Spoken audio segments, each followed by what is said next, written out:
আসসালামু আলাইকুম বন্ধুরা, আজ আমি আপনাদের সঙ্গে শেয়ার করব চালের নাড়ু।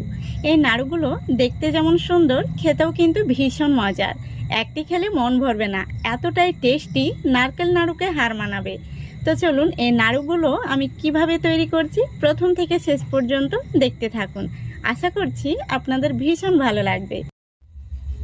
তো বন্ধুরা দেখুন, নাড়ুগুলো বানানোর জন্য এখানে আমি মেজারিং কাপ মেপে 1 কাপ নিয়েছি আতপ চাল। আপনারা চাইলে গোবিন্দভোগ চাল দিয়েও নাড়ুগুলো বানাতে পারেন। এই চালগুলোকে আমি 30 মিনিট আগে খুব ভালো করে জল দিয়ে ধুয়ে নিয়ে ফ্যানের তলায় একটু বিছিয়ে রেখেছিলাম। তো দেখুন, চালগুলো কিন্তু এখন জলটা শুকিয়ে গেছে। এখন আমি গ্যাসটা অন করে একটি কড়াই বসিয়ে দিয়েছি, আর কড়াইতে দিয়ে দিচ্ছি এই চাল থেকে অর্ধেক চাল। এই চালগুলো আমি 2 বারে ভেজে নেব। তো গ্যাসের ফ্লেমটা একদম লো ফ্লেমে রাখতে হবে, আর লো ফ্লেমে রেখেই চালগুলোকে হালকা করে ভেজে নিতে হবে। লক্ষ্য রাখতে হবে চালগুলো যেন লাল হয়ে না যায়।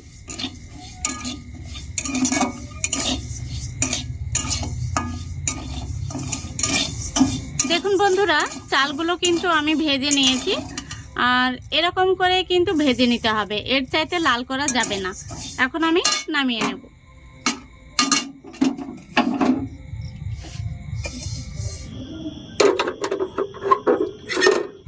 দেখুন বন্ধুরা, সবগুলো চাল ভেজে নিয়েছি।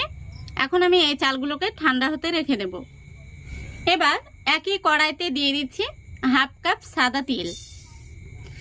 গ্যাসের ফ্লেমটা কিন্তু একদম লো ফ্লেমে রাখতে হবে, আর লো ফ্লেমে রেখে এই তিলটাকে একটু ভেজে নিতে হবে। তো বন্ধুরা, এই তিলটা কিন্তু আমাদের শরীরের পক্ষে অনেক উপকারী, আর তাও যদি নাড়ুর মধ্যে দেয়া যায় তাহলে নাড়ুগুলোও কিন্তু খেতে ভীষণ ভালো লাগে। দেখুন বন্ধুরা, তিলটাকে আমি হালকা করে ভেজে নিয়েছি, আর কালারটাও কিন্তু চেঞ্জ হয়ে গেছে। এখন আমি নামিয়ে নেব।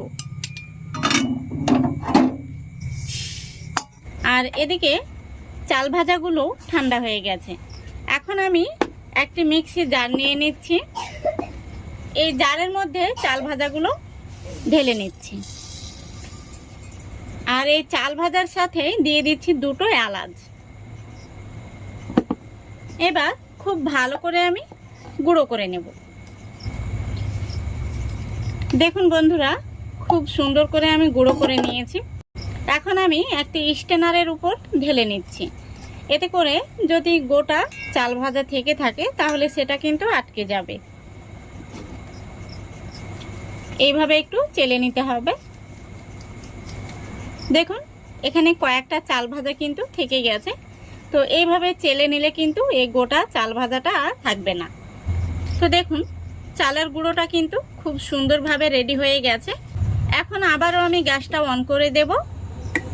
তো দেখুন, গ্যাসটা অন করে আমি আবারও একটি কড়াই বসিয়ে দিয়েছি। তারপরে দিয়ে দিচ্ছি 1 কাপ চিনি, আর দিয়ে দিচ্ছি 1 কাপ তরল দুধ। এই দুধটা আমি আগে থেকে জাল করে নিয়েছি।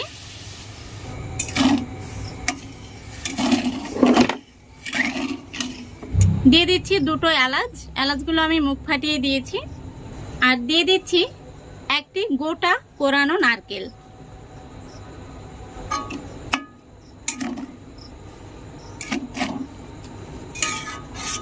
তো বন্ধুরা, দুধ, চিনি আর নারকেলটাকে আমি খুব ভালো করে একটু ফুটিয়ে নেব, যাতে চিনিটাও পুরোপুরি মেল্ট হয়ে যায় আর নারকেলটাও কিছুটা সিদ্ধ হয়ে যায়।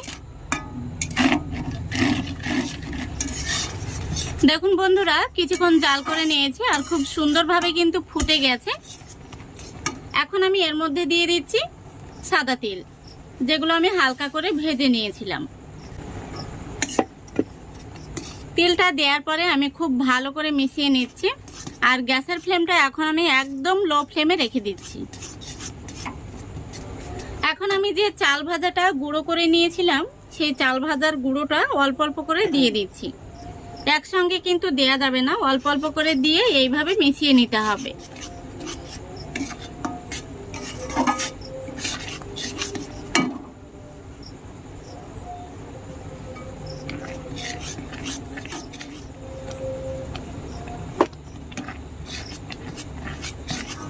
সবগুলো চালের গুঁড়ো দিয়ে দিয়েছি। এখন এইভাবে একটু নাড়াচাড়া করে একটু টাইট করে নিতে হবে।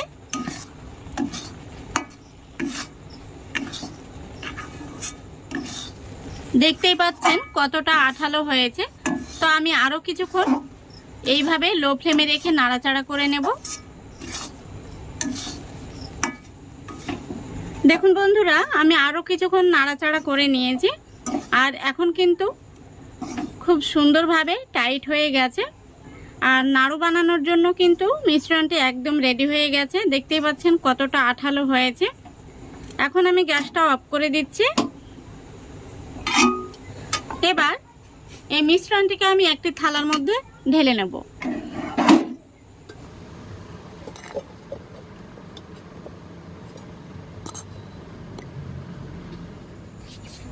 তো বন্ধুরা, এখন আমি হাতে একটু ঘি মেখে নিয়েছি।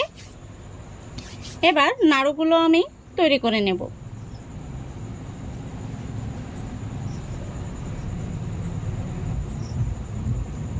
দেখুন নাড়ুটা কত সুন্দর হয়েছে। তো বন্ধুরা, নাড়ুগুলো কিন্তু গরম অবস্থাতেই বানিয়ে নিতে হবে, ঠান্ডা হয়ে গেলে পাকানো যাবে না।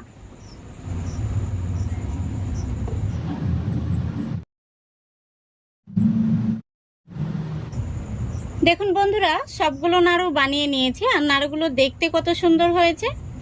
এই দেখুন, এখন আমি একটি নাড়ু আপনাদের ভেঙে দেখিয়ে দিচ্ছি। ভেতরটা দেখুন কত সুন্দরভাবে সেট হয়ে গেছে।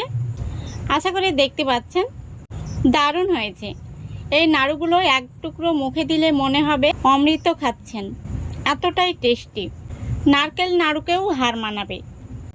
তো বন্ধুরা, আশা করছি আজকের এই নাড়ু রেসিপিটা আপনাদের ভালো লেগেছে। যদি ভালো লেগে থাকে অবশ্যই লাইক কমেন্ট শেয়ার করে দেবেন এবং চ্যানেলটিকে সাবস্ক্রাইব করে আমার পাশে থাকবেন।